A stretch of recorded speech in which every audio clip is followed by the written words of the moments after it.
Be success, be professional. Tema kita kali ini peranan Roh Kudus. Kondisi dunia sedang mengalami perubahan yang luar biasa karena COVID-19. Banyak hal yang dahulunya dibanggakan tetapi sekarang sudah tidak dapat lagi kita banggakan. Penyakit COVID-19 memang bukan dari Tuhan, tetapi Tuhan izinkan ini terjadi. Dunia mulai mencari Tuhan, bahkan di mana-mana mulai didengungkan untuk mencari Tuhan. Banyak anak Tuhan diproses melalui kejadian ini. Dulu yang kurang menyediakan waktu buat Tuhan, sekarang punya waktu banyak untuk Tuhan. Bahkan hidup yang dulu hidupnya sembrono, sekarang mulai berubah sesuai dengan firman Tuhan. Pertolobatan pun banyak terjadi di mana-mana. Dengan makin banyaknya waktu kita bersekutu dengan Tuhan, maka Roh Kudus akan berkarya dalam setiap kehidupan kita. Karakter kita akan diubahkan untuk menjadi serupa dengan Dia. Hidup kita tidak lagi mengandalkan diri sendiri, tetapi mengandalkan Tuhan. Bagi Tuhan tidaklah sulit untuk menolong anak-anaknya, asalkan kita melibatkan Roh Kudus dalam setiap kehidupan kita. Mari bersama-sama kita belajar mengenai peranan Roh Kudus dalam kehidupan kita. Yang pertama, peranan Roh Kudus mematikan perbuatan daging dan memberikan buah roh. Kita buka di dalam Roma 8 ayat 13. Sebab jika kamu hidup menurut daging, kamu akan mati. Tetapi jika kamu oleh roh kamu mematikan perbuatan tubuhmu, kamu akan hidup. Kenapa banyak anak-anak Tuhan sering gagal dalam mematikan perbuatan daging? Hal ini disebabkan karena mereka tidak melibatkan Roh Kudus, tetapi melibatkan kekuatan sendiri dalam mematikan perbuatan daging. Persekutuan kita dengan Roh Kudus membuat perbuatan daging ini menjadi mati dan buah roh itu mulai bekerja di dalam kehidupan kita. Apa sih buah roh itu? Di dalam Galatia 5 ayat 22 dan 23 dikatakan, tetapi buah roh itu ialah kasih, sukacita, damai sejahtera, kesabaran, kemurahan, kebaikan, kesetiaan, kelemah lembutan, penguasaan diri. Tidak ada hukum menentang hal itu. Roh Kudus tinggal di dalam hidup kita untuk menolong kita, supaya kita bisa menjadi serupa dengan Yesus. Tanpa Roh Kudus tidak mungkin manusia menjadi serupa dengan Yesus. Maka itu persekutuan dengan Roh Kudus sangatlah penting bagi kehidupan anak-anak Tuhan. Persekutuan yang indah dengan Roh Kudus membuat buah Roh Kudus itu bekerja di dalam kehidupan kita. Contoh, pernahkah kita mengalami ketika kita mau marah, tiba-tiba damai sejahtera Roh Kudus itu bekerja di dalam kehidupan kita sehingga kita tidak jadi marah, ya. Roh Kudus membuat karakter Kristus itu nyata di dalam hidup kita.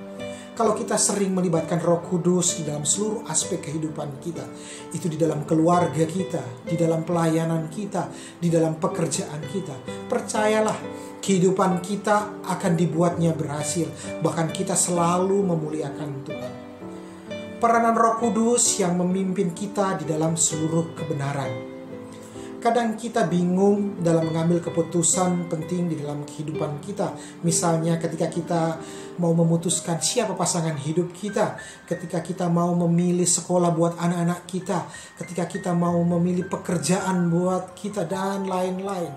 Tetapi di dalam Yohanes 6 ayat 13 dikatakan, tetapi apabila Ia datang, yaitu Roh kebenaran, Ia akan memimpin kamu ke dalam seluruh kebenaran.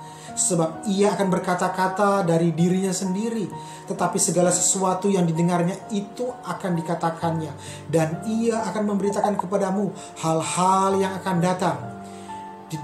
Jadi alangkah baiknya jika kita melibatkan Roh Kudus di dalam setiap keputusan yang ada di dalam kehidupan kita, supaya kita tidak salah jalan.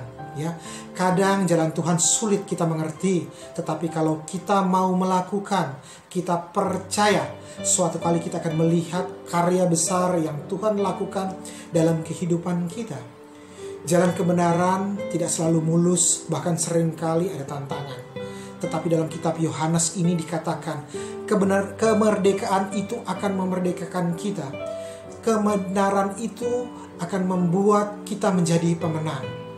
Kalau kita sering bersekutu dengan Roh Kudus, Roh Kudus akan memberitahukan kepada kita hal-hal yang akan datang, ya. Itu yang terjadi di kemudian hari. Kata lain, kebenaran yang akan terjadi disingkapkan di dalam kehidupan kita. Berikut ialah peranan Roh Kudus itu menjadi meterai dan jaminan bagi kita. Kita buka di dalam Efesus 1 ayat 13 dan 14. Di dalam Dia kamu juga, karena kamu telah mendengar firman kebenaran, yaitu Injil keselamatanmu. Di dalam Dia kamu juga ketika kamu percaya dimeteraikan dengan Roh Kudus yang dijanjikan itu. Dan Roh Kudus itu adalah jaminan bagian kita sampai kita memperoleh keseluruhan penebusan yang menjadikan kita milik Allah untuk memuji kemuliaan-Nya. Meterai dipakai untuk menunjukkan siapa pemiliknya. Jadi Roh Kudus diberikan untuk tinggal hidup kita sebagai meterai, menunjukkan bahwa Tuhan Yesus adalah pemilik daripada kehidupan kita. Roh Kudus adalah meterai bagi anak-anak Allah. Selama Roh Kudus ada di dalam hidup kita, selama itu juga kita mendapat jaminan keselamatan yang dijanjikan itu. Karena itu suatu anugerah bila kita masih mau tinggal dan hidup di dalam kita, ya. Sebab tanpa Roh Kudus hidup kita tidak punya arti apa-apa, ya. Jadi peranan Roh Kudus bagi anak-anak Tuhan mematikan perbuatan daging dan memberikan buah roh. Roh Kudus memimpin kita dalam seluruh kebenaran serta menjadikan meterai dan jaminan bagi kita. Untuk itu, marilah kita mengucap syukur dan menghargai Roh Kudus yang ada di dalam diri kita. Tuhan Yesus memberkati.